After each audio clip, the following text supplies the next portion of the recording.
Hey guys, the real estate market is in gridlock. It's not crashing, but it's not growing. It's just stuck, and it feels like we're being suffocated. Now, this is not a fear-mongering video. You're just probably asking the same questions that I am, is what the heck am I supposed to do in this market? And that's why I'm going to break down three things for you. First is, should I be buying houses right now? And if so, what type of houses? Two, what should I be doing right now to stay sharp and survive? And three is, how do I position myself for what could be the biggest opportunity for wealth accumulation in your career? Now, I've been buying houses since 2011, and I know that money is made when the market has momentum. And being in gridlock means there's no momentum either way. And I'm also not trying to be Miss Cleo here and tell you what I think is going to happen with the market. All I know is right now, things aren't moving, so I'm taking some specific actions because of it. So let's get right into it with step number one. Should you be buying right now? And here's the short answer.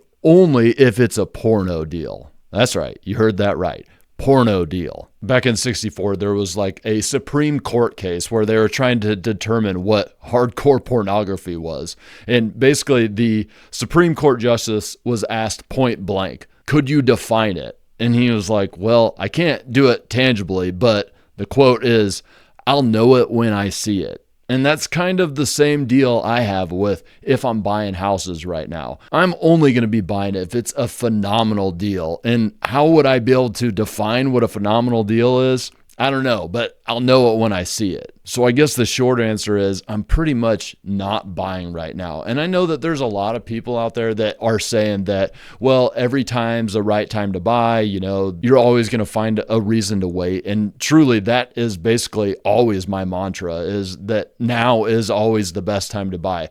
However, this gridlock has me a little bit fearful is probably not the right word, but it's more like I make money in real estate because real estate is a pretty clear fortune teller. It tells you what's going to happen. These houses have sold for this amount in the same neighborhood as you're buying a house in this condition. So if you get the house to that condition, it's likely going to sell for that amount. But the market is generally pushed with some sort of momentum. The prices are currently rising or the prices are currently following. Therefore, you can predict correctly what's going to happen. Now, you never want to predict that the market's going to continue to rise and actually buy a house based upon that. That's called speculation. But when you know that the market winds are at your back, you might make some different decisions than if you knew the market was crashing. And crashing doesn't usually happen over an extended amount of time. It happens and then you're in the new market. Okay, so you want to see one of those two things happening, not this gridlock, because you don't know which way we're going to go. And so I am being very cautious right now. Like I said, I might buy a phenomenal deal if it fell on my lap, maybe a great deal on the actual price, or maybe a great deal on the terms at which I bought them. Like maybe they would sell or finance it, or maybe they would do some sort of creative financing that made it a no-brainer yes decision. I take all the risk out of the equation, because that's basically what you're doing by getting a porno deal, is you're taking the risk out of the equation. No matter how bad the market gets, that's still a good deal. All right. Now, there is one more scenario, because a lot of us, we have built a business based upon buying and renovating and selling or renting property. Therefore, the non-movement of anything really hurts us. And I'm facing some of that as well. I have contractors out there that maybe they're not employees of ours, but they definitely rely on us for work. And I want to make sure I keep things going, because that way when I am out there ready to buy, which we're going to talk about here in a little bit, I will still have them in the system ready to work. And this is actually against what I normally do. I'm actually doing some development, some new building, as opposed to buying a house that needs renovated. And mostly this is because I have some properties that had an extra lot attached to it, so it was almost like free entry. But I would still go out there and maybe buy a piece of land, an infill lot, like something in a neighborhood that was reasonably priced, because when the market crashes, land doesn't get hit too bad. And even if it did, if you go buy a lot for 30 grand, let's say, and you lose half the value on it. Well, you only lost $15,000 of value. Whereas if you bought a house that is worth, let's say, $200,000 and it lost half the value, well, you got a pretty big problem there to overcome. Okay, so land doesn't hurt you that bad. And then the price for building, sure, there's inflation, and if bad things happen in the market, which I'm not necessarily saying it's going to, I'm just saying I don't know where it's going. If bad things were to happen, the price of material is not going to go down that significantly. So I'm kind of thinking that I can continue to push my business forward by building instead of buying a structure that could lose some serious value. So should you buy right now? Sure, if it's a phenomenal deal, and if you need to keep your business going, this might be a time that you look to do some new building, or better yet, maybe sit and wait just a little bit. That's all right too if that's an option for you. And it always is an option depending on what pain you're willing to face right now. All right, now step number 2 is what should you focus on right now? So not only do you need to buy differently, as we just talked about, but you're also going to need to act differently. And number 1 is maniacally cutting expenses. Now, I think that you should always be doing this, but in a growth phase where, the market is looking really rosy and you know that you're going to continue to buy and you're in an expansion phase, you might have a little bit of fat on your body. You might bulk up a little bit, meaning grab some expenses that don't necessarily have a one-to-one relationship with return on investment, or better than one-to-one is what you're looking for. So if you spend $1, you get $2 back in return. Well, sometimes you gain a little bit of fat there. Okay, this might be meals and entertainment. Maybe you're getting into a habit of going out to a lot of lunches for work or for meetings. Well, don't. Just meet people and you don't have to buy stuff to do it, or pack your lunches. Yeah, I'm talking about packing lunches as opposed to going to spend money on meals, but all this stuff adds up. And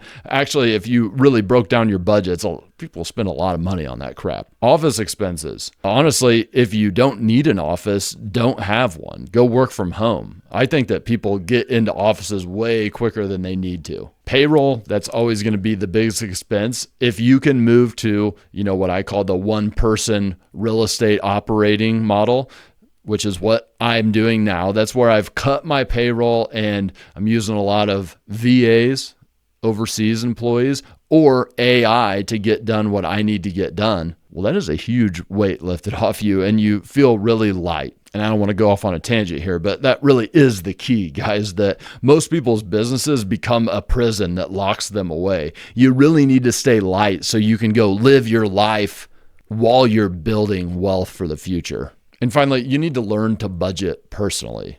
You have to have some personal responsibility to a budget here.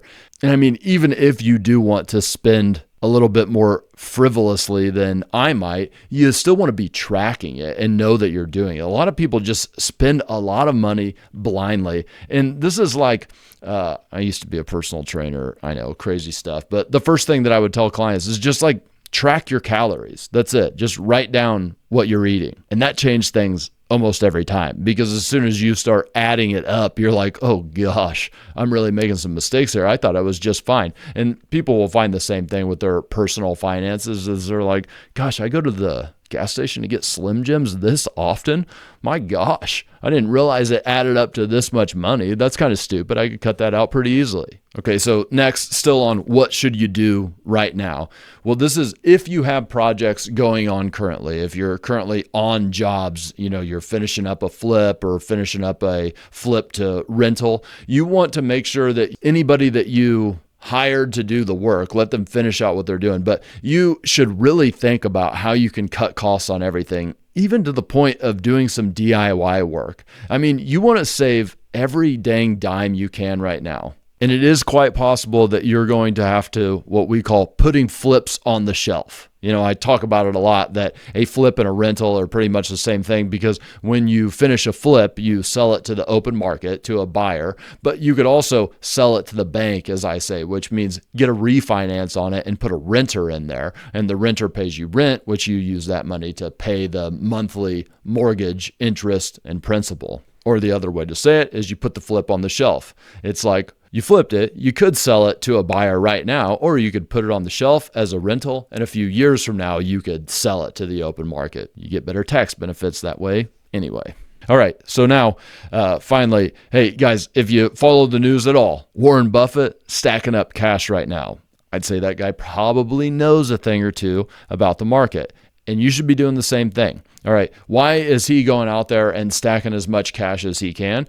Is because he knows that if the market goes down, there are going to be lots of opportunities out there. And the way that you're going to capitalize on those opportunities is by having some cash reserves in the bank. Now, you as a real estate investor or a house flipper, you're going to be able to go get money from banks to buy houses, but you still need cash of your own to grease the wheels. And so what I'm doing personally, because that's what this video is about, what steps I'm taking right now with the market the way it is, I'm first looking at HELOC options. That's a home equity line of credit. So I'm taking the houses I have out there that have a lot of equity in them, and I'm going to banks and I'm trying to figure out if I can get a line of credit. Line of credits are pretty great because let's just say I got a $50,000 line of credit on a specific house. Well, I could take that $50,000 out to put a down payment on a house when I want to go buy it. And as soon as I refinance or sell that house, then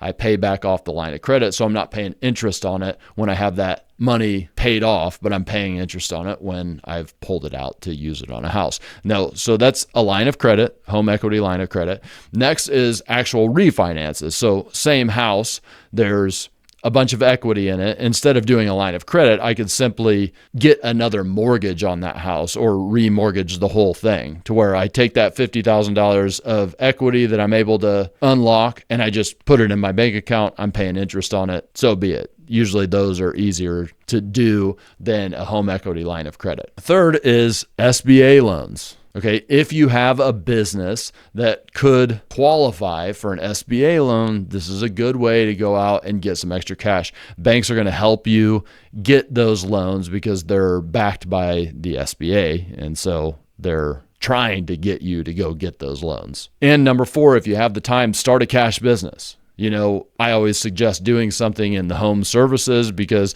that's going to also help you acquire skills. They're going to help you in real estate. And so maybe you go out and you start a handyman business, or maybe you start a landscaping company, or maybe you start some sort of cleaning company, anything that gets you into a house and gets you putting cash in your pocket. The ability to go out there and get cash quickly is something that will help you tremendously in real estate investing. Okay, that's what I'm doing right now. Now, how am I planning? How am I strategizing for what's to come? Because eventually momentum is going to be put into the market. Hopefully it's on the way up. Maybe it is on the way down. Once again, this is not about fear mongering. This is just about the fact that we're stale right now and I'm waiting for something to break open. So when things do break open, what am I going to go do? Well, I've either already prepared or I am preparing my marketing strategy to go out there and get houses direct to seller. All right, I'm not going to go through the MLS. That's where everybody's going to be once things pop open. I'm not going to go to online auctions. If it's easy to find a deal, it's not a good deal, I promise you. All right, so I'm going to set up my marketing to go directly to sellers. These are homeowners who might want to sell me their house. All right, the first thing that I need to do is set up a home base. Home base so they know that I'm not some dude from out of town who's a fly-by-nighter. So I want to have a website, I want to have a phone number, and I want to have a local address, not a P.O. box, a local address. And once I have those things, I'm going to do some outbound marketing. And there's really 2 good options. Sending mail, if you have the money, usually costs 50 cents to, let's say, 75 cents per piece of mail. So if you were sending to 3,000 people, you'd be spending somewhere like $1,500 to $2,000 to send that mail. Hopefully on that, you would get some calls back that would lead to appointments, that would lead to you getting a contract on a house. Now, if you don't have the money, you got to do the work. That means you're going to get a list of people in the neighborhoods that you want to buy houses in. You're going to do that for the mail too, but you're going to get this list. You're going to get that list skip traced. That's where you get actual phone numbers of the owners, and you're going to cold call them. You're going to say, hey, I know this is a weird call, but I am really looking to buy a house in XYZ neighborhood, and I dig this house at 123 Main Street, wondering if you might be interested to sell. And then they're going to say, bleep you. But that's okay, because after you get 100 bleep yous, you're going to get somebody who's interested in actually talking to you. Don't get discouraged. I know it's tough, but it's kind of what you got to go through if you want to get a good deal. Or you can just go to the MLS, to the market, to Zillow, and pay like 30% over what you should actually purchase a property for. Your call. Next is you're going to take this opportunity to recruit the best contractors. All right, so your contractor pipeline, it's a depth chart. You don't just have your starting quarterback. You got your backup, your second string, and your third string. So you want to keep stacking that up, because either sometimes your first string quarterback gets a knee blown out, or sometimes you move a second stringer up. All right, so I'm always out there recruiting for better contractors, because you always want to improve the people that you work with. And this is a really good time right now because the market is stale. A lot of people like us are not out there purchasing a bunch of properties. That means that people are out there looking for work, and you would have an opportunity to get a great contractor to work with once you start buying again. Always be recruiting, baby.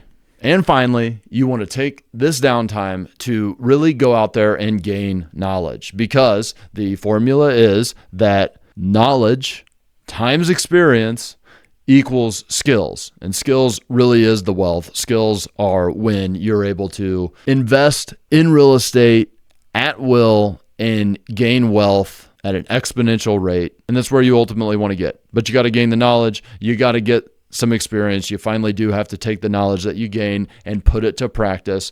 But this is a great time to gain as much knowledge as you can, and you can actually take actionable steps without risk, like practicing how to find the after repair value of houses, how to practice underwriting houses. You can do this with houses that you don't actually buy. I know it sounds really boring, but that is really the key ingredient of being a phenomenal real estate investor, is getting great deals on the front end. I made a whole video about how you find the ARV of houses, how you assess houses before you buy them. Check it out right here. Thanks for hanging out, guys.